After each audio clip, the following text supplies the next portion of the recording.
is 45တဲ့ဘာတွေလောက်ထားရလဲဆိုတော့ sum လောက်ထားတယ်နော် sum ဆိုတာဘာလို့ထားရလဲ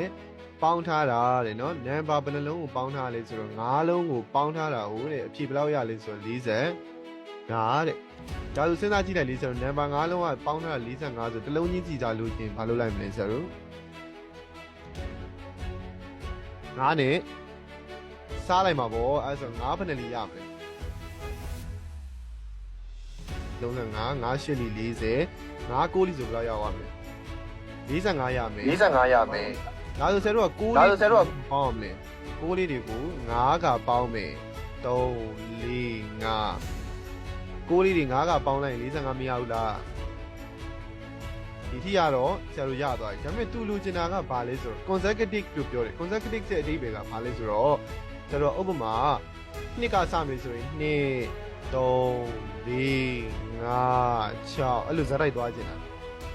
ဥပမာမဟုတ်ဘူး3ကစမယ်ဆိုရင်လည်း3 4 5 6 9အဲ့လိုမျိုးဆရာတို့ဇာတ်တိုက် number လေးတွေဖြစ်ချင်တာအဲ့ဒါကို consecutive လို့ခေါ်တယ်နော်အဲ့လိုဖြစ်ချင်တာကိုလေဆရာတို့ကဒီ6တွေပဲဆိုတော့ဘာလုပ်မလဲဆိုတော့အဲ့6တွေပဲကိုစုံကန်တန်းဆိုလို့ရှိရင်တဝက်ဝက်မယ်မာကနန်းဆိုလို့ရှိရင်အလေရဂိမ်းကိုရှာမယ်ဥပမာမာကနန်းဆိုတာဂိမ်းက9လုံးဖြစ်နေတွေ့လားဂိမ်း9လုံးဖြစ်နေဟိုဘက်နှလုံးပေးဒီဘက်နှလုံးပေးအလေရတစ်လုံးကိုဆရာတို့က9လို့ရေးပြီးရင်ဟိုဘက်ကိုပါလျှော့1လျှော့မယ်ပြီးရင်ဒီဘက်ကို1ပေါင်းမယ်ပြီးရင်ဒီဘက်ကို2လျှော့မယ်ဒီဘက်ကို2ပေါင်းမယ်မိအိတ်ချင်နေရလား1လျှော့မယ်1ပေါင်းမယ်2လျှော့မယ်2ပေါင်းမယ်အဲ့ဆိုဆရာတို့ကဘာဖြစ်သွားမလဲ9ကို2လျှော့တော့ခွန်9ကို1လျှော့တော့8ကိုဘာမှမလျှော့တော့9ကို1ပေါင်းတော့30ကို2ပေါင်းတော့